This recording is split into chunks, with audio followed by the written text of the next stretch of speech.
In the next few videos, we will be looking into the features of spinal cord.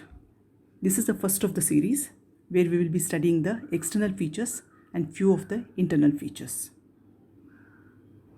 Spinal cord receives information from and sends information to the trunk and both upper and lower limbs. It is also involved in autonomic innervation through sympathetic and parasympathetic systems. All its afferent and efferent connections are through 31 pairs of spinal nerves attached to it. Its activities are modulated by the higher centers of the brain, as the information from the spinal cord is constantly relayed to the brain and received from the brain by means of a series of ascending and descending tracts. Spinal cord is a cylindrical structure which is flattened transversely. It's about 45 centimeters long in a normal young adult and weighs about 30 grams. It is located in the upper two-thirds of the vertebral canal, extending from the upper border of atlas to the lower border of first lumbar vertebra. Spinal cord is covered by 3 layers of meninges. From inside outward, they are the delicate pia mater, and then the arachnoid mater, and the outer tougher sheet that is called the dura mater. Pia and arachnoid mater together are called as leptomeninges, whereas dura mater is called as pachymeninges. Spinal cord along with the 3 layers of meninges are then suspended within the vertebral column.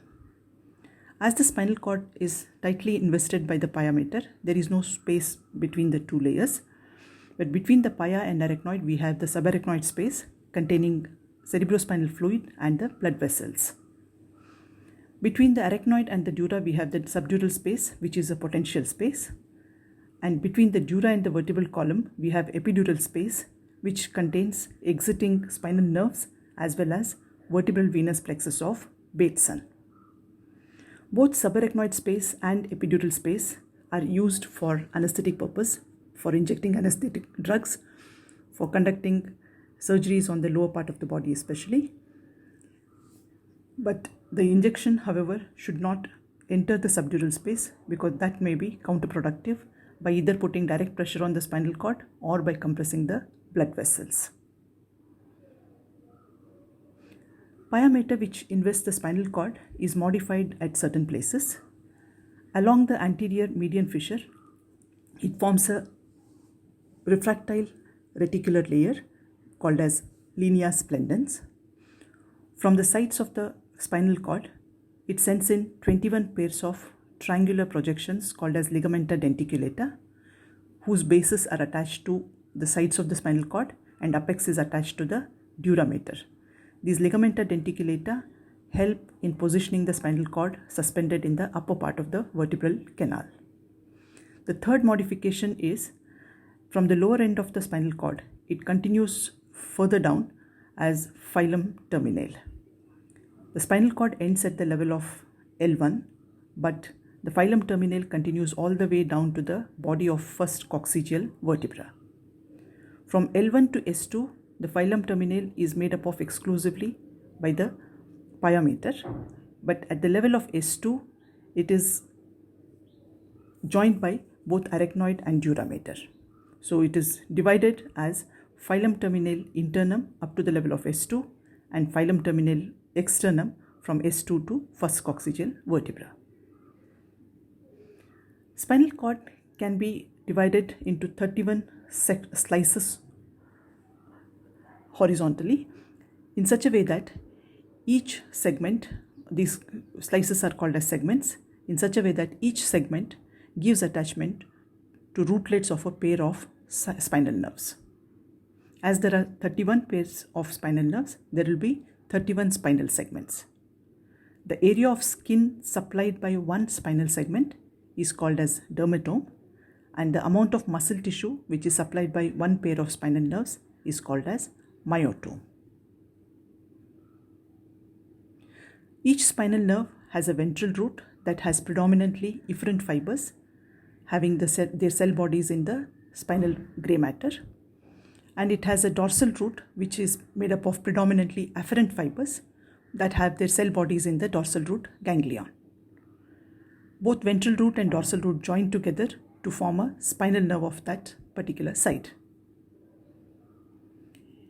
In case of upper 5 or 6 cervical segments, behind the ligamentum denticulatum, the rootlets of spinal accessory nerves arise from the lateral aspect of spinal cord. The spinal accessory nerve rootlets will be between the ventral and the dorsal roots. The 31 spinal segments are 8 cervical, 12 thoracic, 5 lumbar, 5 sacral and 1 coccygeal. But as the cord ends at the level of L1, these spinal segments are not correlating with the vertebral spine of the corresponding number. So there is a simple way of remembering which spinal segment corresponds to which vertebral spine. So in case of cervical spines, we add a +1 to the number. That is, the 5th cervical segment spine will be corresponding to 6th cervical segment. In case of upper thoracic, we add +2. For the T6 to T9 vertebrae, we add +3. For T10th vertebral spine, we add +4. T11 +5, T12 +6, and in relation to L1 spine, all the remaining lower segments will be located. Coming to the ends of the spinal cord, rostrally, the spinal cord continues with the medulla oblongata, whereas caudally, it will taper down to form what is called as conus medullaris. The central canal within the conus medullaris is dilated, and that part is called as terminal ventricle. This terminal ventricle may extend for the upper few millimeters of filum terminale. Usually the spinal nerves exit through their intervertebral foramina. The upper spinal nerves have their intervertebral foramina roughly at the similar levels. So these nerves almost traverse transversely and reach their corresponding intervertebral foramina. But as the spinal cord ends at L1 level, the nerves which are below the level of L1 have to descend down to variable distance till such time that they reach their corresponding intervertebral foramina. So all these roots which are descending down together, they resemble the tail of a horse, so they are called as cauda equina. This cauda equina will be running surrounding the filum terminale. Both this cauda equina and filum terminale are seen in this bag of cerebrospinal fluid which extends from L1 to S2. It's called as lumbar cistern.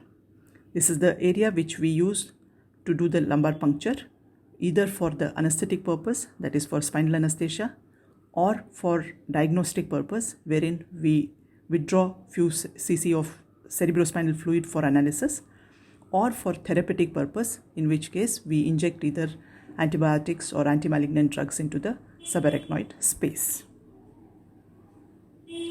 Spinal cord along its length shows two enlargements. An upper cervical enlargement. This is to accommodate extraneurons which supply the upper limbs. It extends from C3 to T2 segments, and maximum circumference is at the level of C6 segment, which is about 38 millimeters. The second enlargement is at the lower level, where it accommodates the extraneurons which supply the lower limbs. This extends from L1 to S3 segments. The maximum circumference is about 35 millimeters at the level of T12 vertebra. Coming to the surface sulci and fissures, along the anterior midline, we have the wide anterior median fissure. Along the posterior midline, we have the comparatively shallow posterior median sulcus, which sends in a neuroglial septa inside the substance of spinal cord.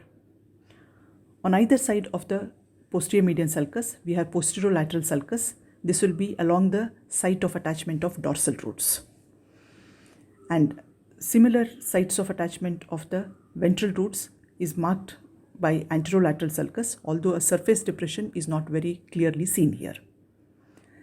In the upper part of the spinal cord, we have an additional set of sulci on the posterior surface, which are called as posterior intermediate sulcus.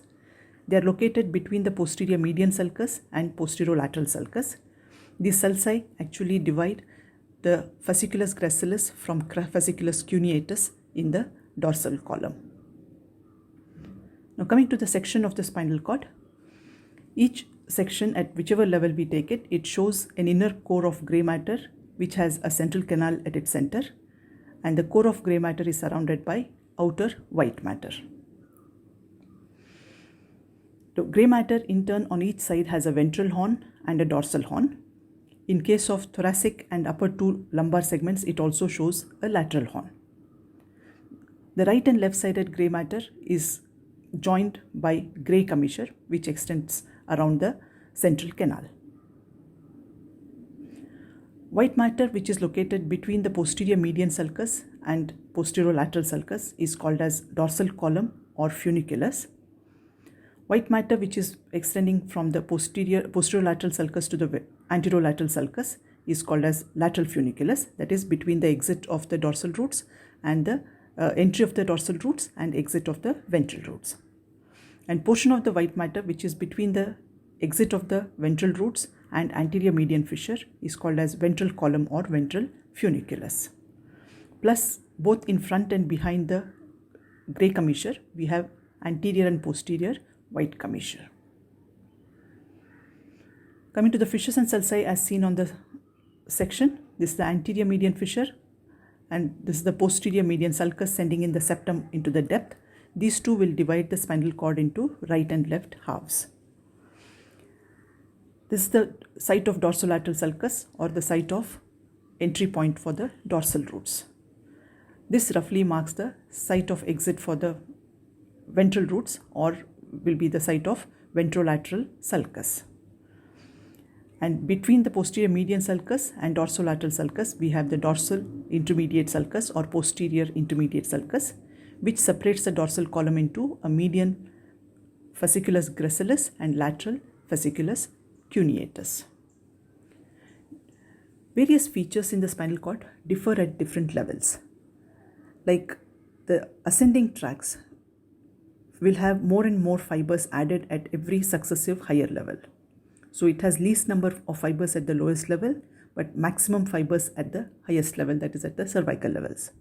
Similarly, the descending tracts have highest number of fibers at the upper level, and at each level, few of the fibers terminate. So every successive lower levels have fewer fibers than the higher ones. Coming to the grey matter is maximum in its size or contains most number of neurons at the level of cervical and lumbar enlargements, where it supplies upper and lower limbs. Elsewhere, the grey matter is comparatively lesser in amount. Similarly, in the thoracic segments, it shows a lateral horn, which is absent elsewhere. Now, dorsal intermediate sulcus is a feature which is present only in the upper half of the spinal cord, and at the lower half, it is absent. As the posterior column or the dorsal column has fewer fibers in the sacral levels, the central sulcus appears closer to the posterior surface. But as more and more fibers get added to the posterior column, the central sulcus appears to have moved forwards. So based upon this, spinal cord can be identified to which level it belongs, not at the exact segmental level, but roughly at what level it can be belonging. So at sacral level, it will have very little white matter, very little grey matter.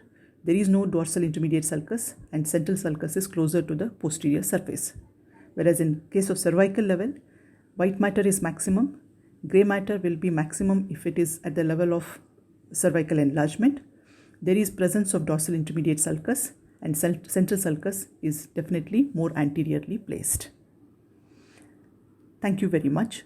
Hope you enjoyed this video. Visit this site to get to see other videos of similar type. Thank you.